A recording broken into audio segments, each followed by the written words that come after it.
So yeah, thank you, Mayors. We just, again, can't thank you enough for the support you've shown and for the rallying cry. So I'm expecting 100% participation on the September awareness for absenteeism. So you heard it here first. I am going to ask our panelists to join us because we're delighted to have with us today a number of experts for a conversation about strategies that impact early literacy and their insights into what has contributed to their success and the results they're seeing in their work. So please join me as I ask them each to come up to the stage and engage in a conversation that Mayor Stanton has agreed to moderate, and we're so pleased to have him. So first, Jessica Buttles.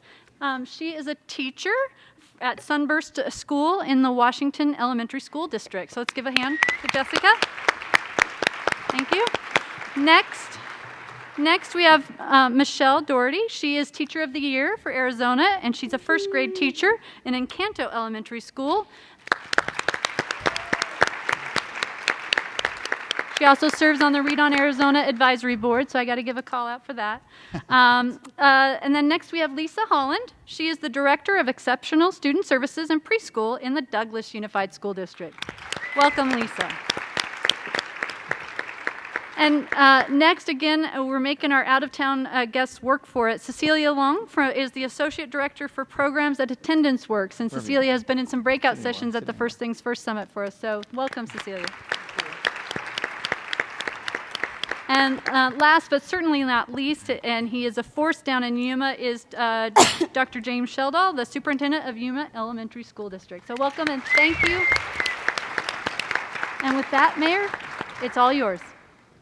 All right, thank you very much. And it's my honor to moderate this talented panel here. We're going to talk about literacy, the importance of literacy, and what strategies are working, what we can model around the country looking at best practices. First, I'm going to start with Cecilia from Attendance Works, who brings a national perspective on the issue of school attendance and the importance of making sure our kids get to school so they can get that great education. Why is it so important? Well, I love that we are making attendance part of showing up for school so that we can learn to read. It's that simple. We really need to be there in order to benefit from all the great investments that are being made in this state in early childhood education, in teachers, in learning. We've just had a tremendous groundswell nationally in terms of people understanding the connection between being in school regularly, that means missing less than 10%, less than 2 days a month, and being in school ready and willing to learn. That's great. Well, first off, I want to thank Attendance Works, and we want to make sure that everyone does sign on to the pledge. I think it's geared towards superintendents, but not exclusive to superintendents. So sign on, everyone. We're going to do everything that we can to make sure students can get there. And we're not naive. We're not Pollyannish. We know that a lot of families have incredible challenges that make it often difficult. Parents are good people. They care, but there may be challenges going on. That's why the point is that it's not teachers' responsibility or principals or superintendents or school board members, although they're critically important. When it comes to school attendance, all of us have to be all in because it takes a supportive community to make that happen. Absolutely. It's families, it's schools, and communities all together. And thank you very much for how strongly you've been speaking out about signing on. And we have a superintendent's call to action. We can certainly also, as communities, put our pin on our community action map. So definitely hope to see Phoenix there. Thank you very much, Cecilia. Superintendent, first question. Did you sign on? Yes. Oh, you did? All right, good. He's on. He's on the attendance. All right, Yuma is a success story, seeing a 10-point increase in the district's third grade AZ merit reading scores from 2015 to 16. So first off, congratulations to you and what you're doing for the future of the city of Yuma and the youth there. That is incredible. Tell me what you feel are some of the key factors. What did you do to achieve that success? Well, I think it's really not very glamorous, but it's just dedicated, experienced teachers working really hard with the right support every day, relentlessly. So, you know, what that work has to look like is the teachers working together. They need to be collaborative. They need to constantly be monitoring student progress, collaborating to determine what's going to be the best way to group our kids from day to day, which kids are making progress, which kids need the interventions, which kid needs the support, and that work, that collaborative work, has to be ongoing. And the support, the support first and foremost comes from the building principal. The building principal has to create a culture and a climate on campus where that work is a top priority. They have to protect the time. We have on Monday afternoons, we have early release every Monday, and it's essential that the principals protect that time for the teachers to work together and do that progress monitoring and lesson design and really focus in on the learning of each student.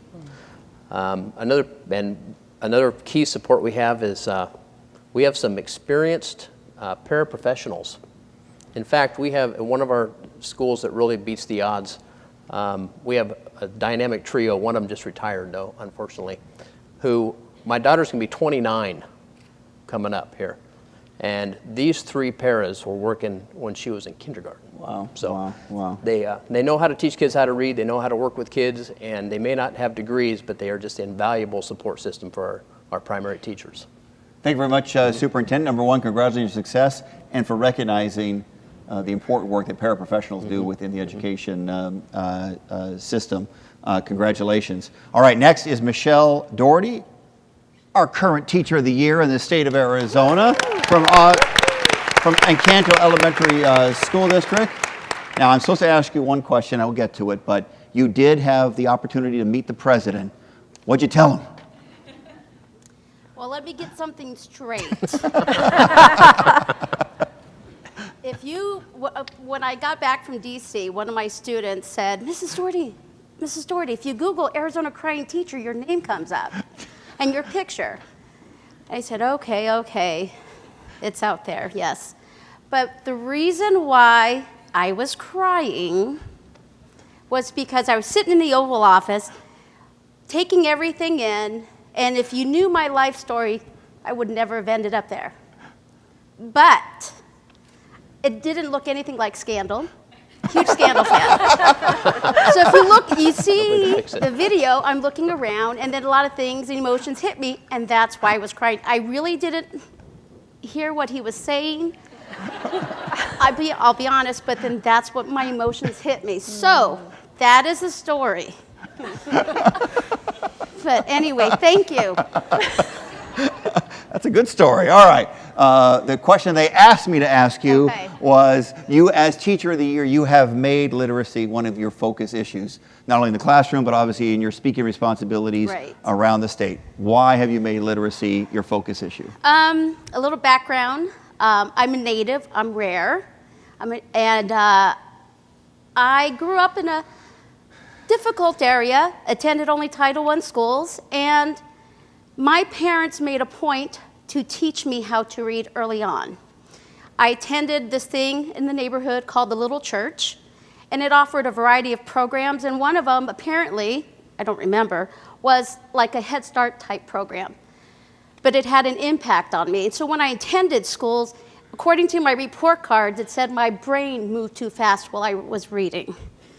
So it took several teachers to figure out how to get me to read. Even though I was exposed to other things, but I had that mindset to love to read. So I wanted to be someone who did that for students. So therefore, literacy is my passion. Someone said, oh, it's your platform. No, it's my passion. And so when I made that known, I wanted to be a voice for the students and the families that I serve.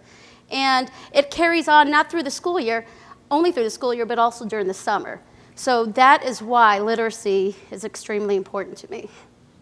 That's a great story, and you're a great Teacher of the Year. Thank you for all that you do for the students in Central Phoenix. All right, Lisa, you're on the hot seat next. So you are from the border town of Douglas, Director of Exceptional Student Services and Preschool, and you've had a lot of success in that arena as well, recognized around the state for the success that you've had. So tell us what the focus of the Preschool Development Grant was that you received, and what measurable progress has been made in Douglas. First, the PDG, as it's lovingly called, right? The Preschool Development Grant is really designed to help build infrastructure. and certainly in districts and communities that are of high risk. And Douglas is about over 16,000 people. 1/3 of the population lives below the poverty line, so there's a huge need. A couple of years ago, when I first became the director, we had 84 children in our preschool program. And we had waiting lists that you cannot imagine. They were huge. So there was clearly a need, and one of the first grants that I pursued was the PDG. A lot of times leaders will look at these grants and they'll say, you know, there's entirely too many requirements or restrictions. Those are opportunities.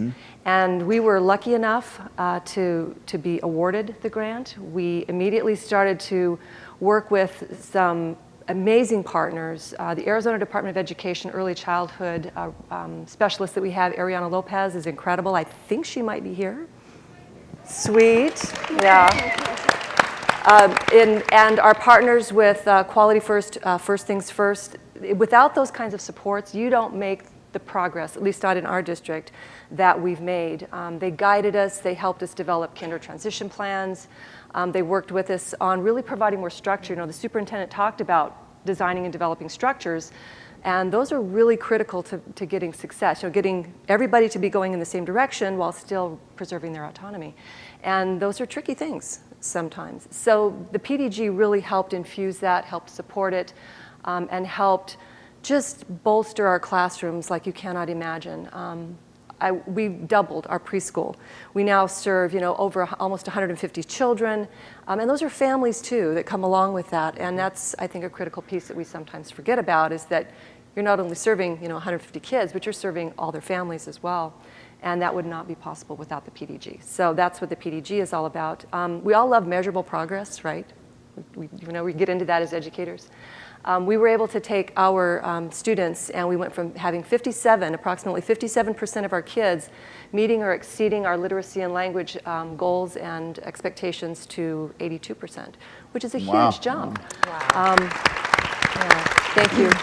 And a lot of that was done with the support, with the guidance that we got from ADE, and with the coaching and the support and the partnerships that we have with Quality First and First Things First. They provide us with a coach, both a regular ed coach and an inclusion coach, constantly, you know, monitoring and adjusting how those programs work.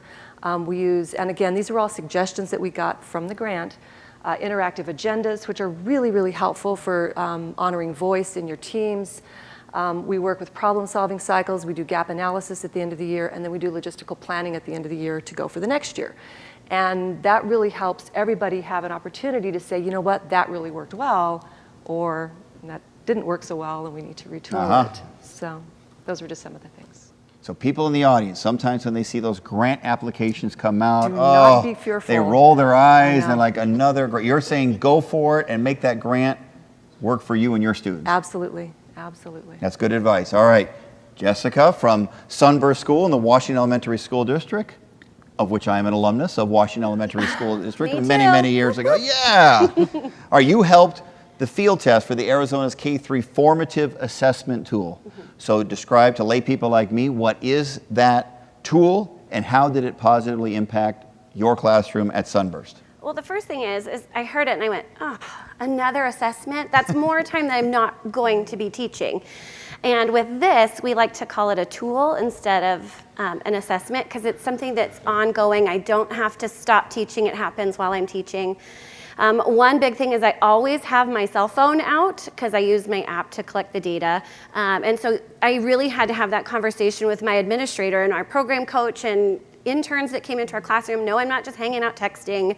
I'm not on Facebook. I'm really collecting authentic information on kids. So what it does is it looks at the whole child, where we've kind of gotten away from the whole child and we're looking at just reading and writing and math, and that's it. And with this, it brings to the forefront socio-emotional, because you're not going to care about what you're learning until you learn that someone cares about you. And looking at their fine motor and their gross motor and things as simple as crossing the midline. It might seem simple to us, but if you're not crossing midline, you're not able to track print. You're not connecting both hemispheres of your brain. So it's really diving deeper into each child so we can really get to the heart of what their needs are and then teach them that academic content that goes with. That's great. All right, good news. All right, Terry, I'm going to go as long as you're going to let me to go up here. So I don't know if we're in the speed round or not at this point, but I'm going to keep asking questions. Keep going. All right, let's do it. We got a great panel going on here. All right, Superintendent, next question is for you. Some of the biggest challenges or factors impeding progress for early literacy in your community, Arizona as a state. We've talked a lot about good news, but we have to be honest. We have to look in the mirror. What can we still do to improve? What challenges do we still have? Well, it's no secret in this room that funding is still a challenge. And teacher retention, you know, in Yuma we lag behind the state in teacher salaries, so that can be a challenge. Our teachers were frozen 7 years out of 8 coming out of the recession. So that's, but amazingly, we have an above average teacher experience index. So go figure, I guess. People are committed to what they do, but they shouldn't have to take a vow of poverty to do it, I guess. But really,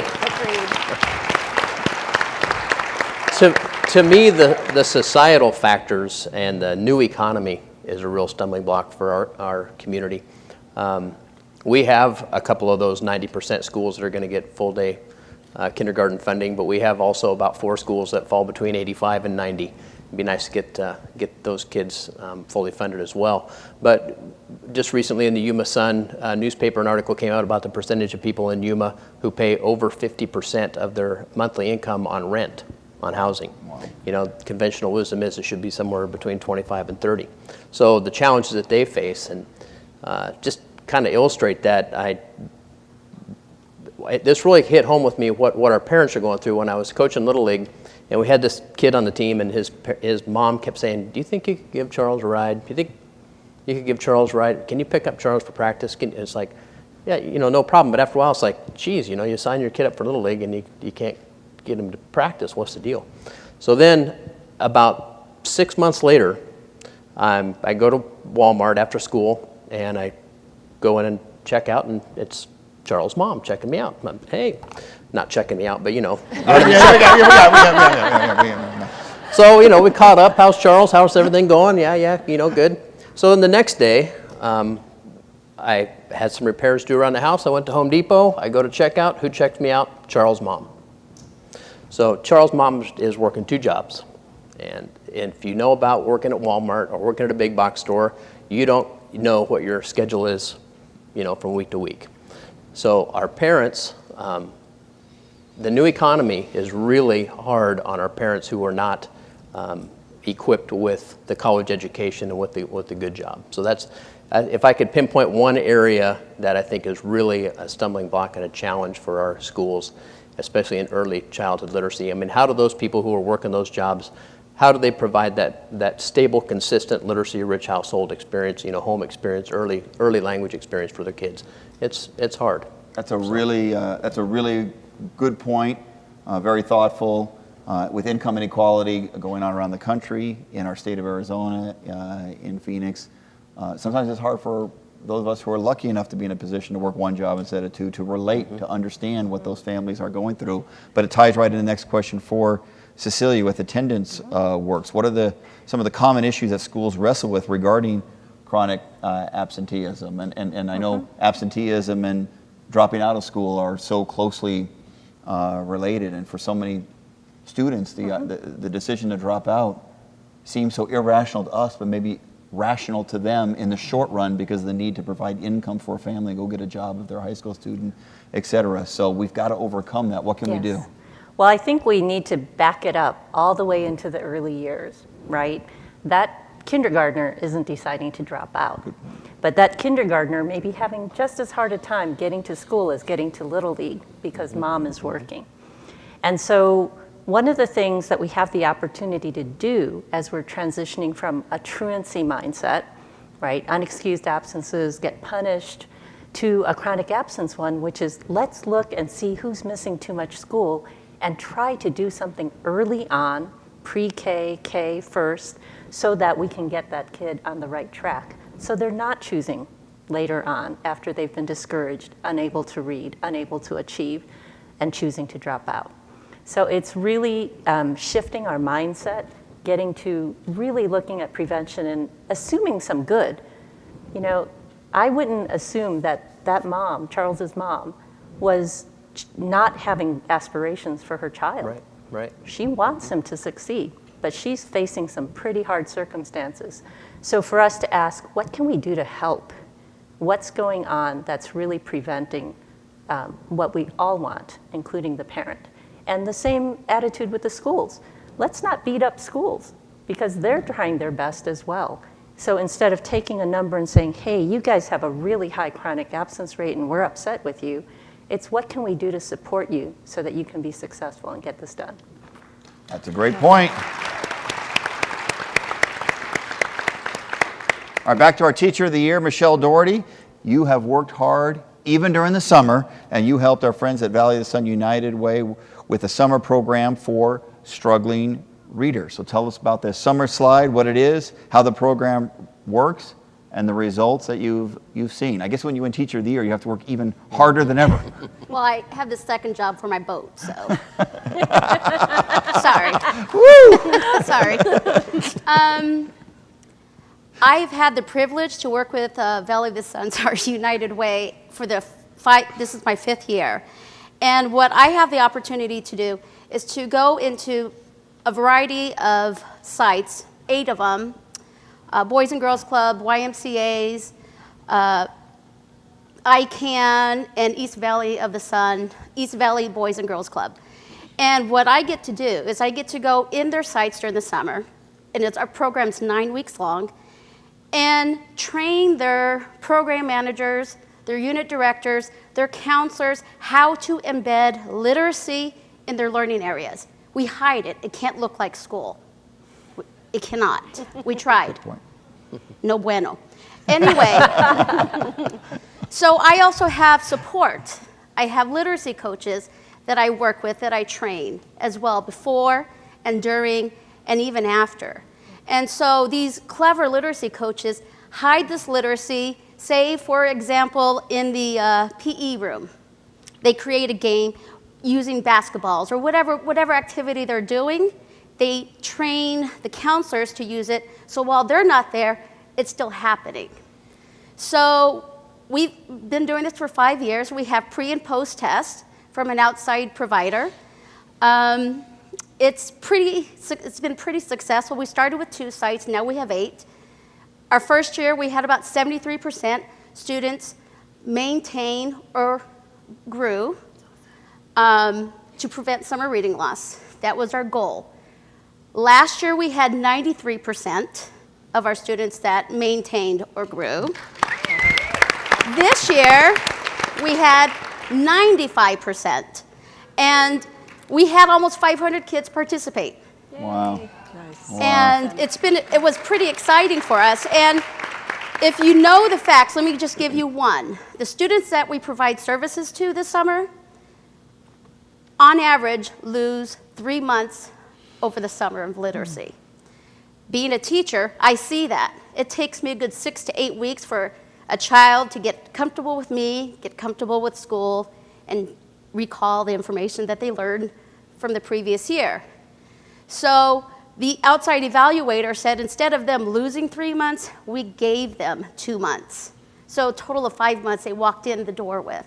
So we're trying to keep track of that because we provide services to Cartwright District, Isaac, Avondale, Chandler, Osborne, and we want to just kind of keep track of these kids. We're trying to figure out a way. But Valley of the Sun United Way is incredible with supporting our students. So that's great. I get a little excited, sorry. Yeah. So.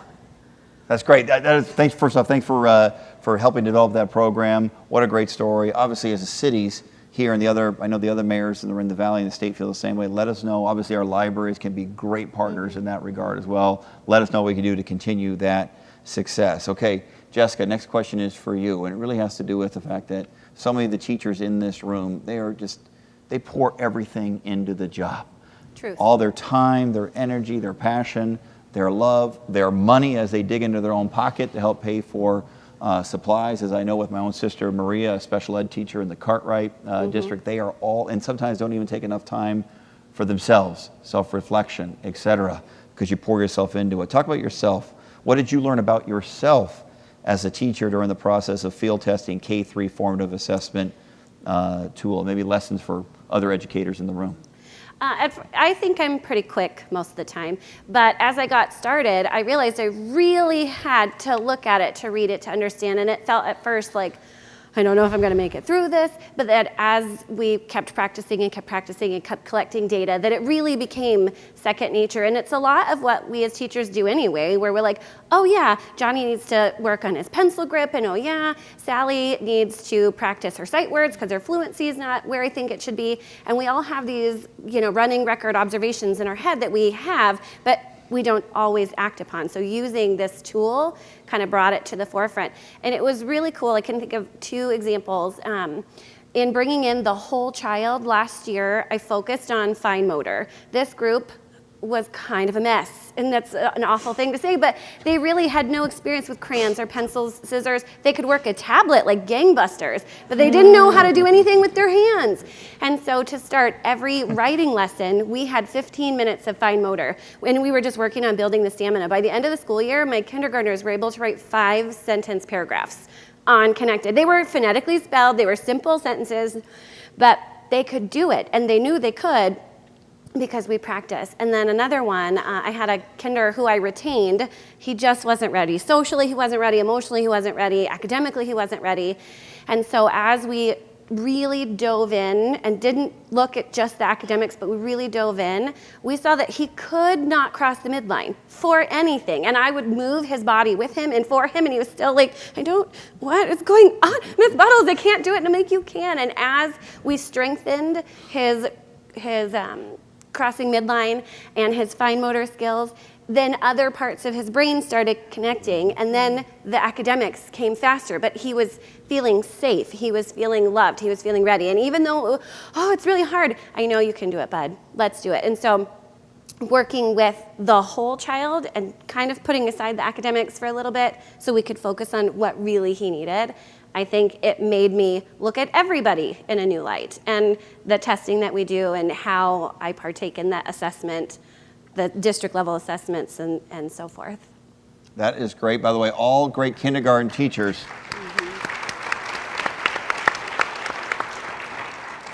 Tell a story with their hand gestures. You did great there. It's true. That's a kindergarten teacher for you right there. That's awesome. Lisa, I think the final question for you, and then maybe I'll turn to everyone for a final comment, word of advice, final thoughts, because I think we're a little over time, and I made a commitment on time. But you took a comprehensive approach, and sometimes you might have successful one-offs, which are great, but unless we put systems in place for real comprehensive long-term change, we won't be ultimately successful. So tell us more about the comprehensive approach you took in Douglas. And I alluded to it when I spoke just a few minutes ago about some of the systems that we put in place, which were guided by the PDG, the interactive agendas, the problem-solving cycles, the gap analysis, the logistical planning that we did. All of those things are really helpful in getting everybody to go in the same direction while still preserving their autonomy, because I think as a classroom teacher, that's pretty critical. To me it is, and as a teacher it always was, and I think it is to the team that I work with.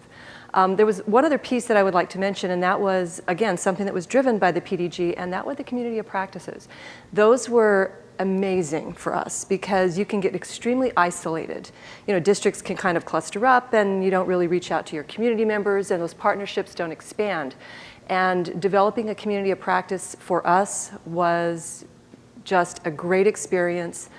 We partnered up with Chiricahua Community Health. They have become a huge partner for us, and we now work on projects with autism. Being the director of the special ed department, they kind of overflow and web with one another. And so they were part of our partners. The Head Start group in our community was another community of practice partner, the University of Arizona South, Cochise College. And so all of those local partners coming together to talk about these issues and to kind of brainstorm some ideas and to really reach out and say, oh, well, we have this resource that you can tap into. Pulling all of that together and really putting it into a systematic approach was really what made it all work. That's for great. us. That is awesome. All right, now we're going rogue. We're off script. Okay. Nice. Anything you wanted to say, but the pre-prepared questions didn't elicit that information, or any final thoughts for our audience? And this is a free-for-all, so who wants to jump in? I'm really excited, and I know that table right back there is really excited too. We finally found out that the tool that we get to use is Teaching Strategies Gold. We found out today. We've been dying to know what it is, so we're all very excited. And if I could just piggyback onto that, because that is something that we have our challenges with it, but again, the PDG supported training to come down to our district and to work with our teachers on really how to best utilize that tool. And those portfolios in that tool have really been very helpful for us. And the best part of it is it's now going to go from pre-K all the way through 3rd grade. So we'll have that continuity of practice where we can reach out to each other and say, hey, this is what I saw. It's awesome. Superintendent, please, Celia. I would just say, look around you. You have treasure in this room. There are people who know how to get kids to school every day, and they have the strategies. Don't reinvent the wheel. Find the people who know what they're doing, have proven strategies, and learn from them. As far as early childhood education, most of my career of 30 years has been at the middle school and high school level. But I have 3 kids, and when they were in preschool, the district had 1 preschool, and it was for special education kids, right? But all 3 of my kids, maybe because my wife and I both taught in the district, all 3 of my kids got to be typical peers in those classes. And it was such a great experience for them. And I'm just so proud to say that District 1 now has 4 different preschool programs that we operate. The special ed, we've got migrant, we've got first aid first and PDG.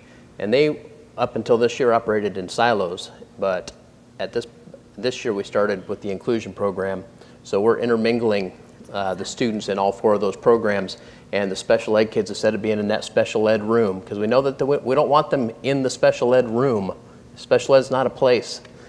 So those kids are going to are currently being included in with their typical peers, and we're pushing in that services, and that's such an important part of preschool. Good stuff. All right. Jessica, final question for you. Yes. What do you think about the superintendent in Washington Elementary School District? I It's my think- brother And Paul. I beyond. should say that. You don't have to answer that question. Thanks to our great panel. It's been awesome. Thanks for doing it. Thanks for all you do. Thank you so much. Thank you. It's good to meet you. It was really nice to meet you.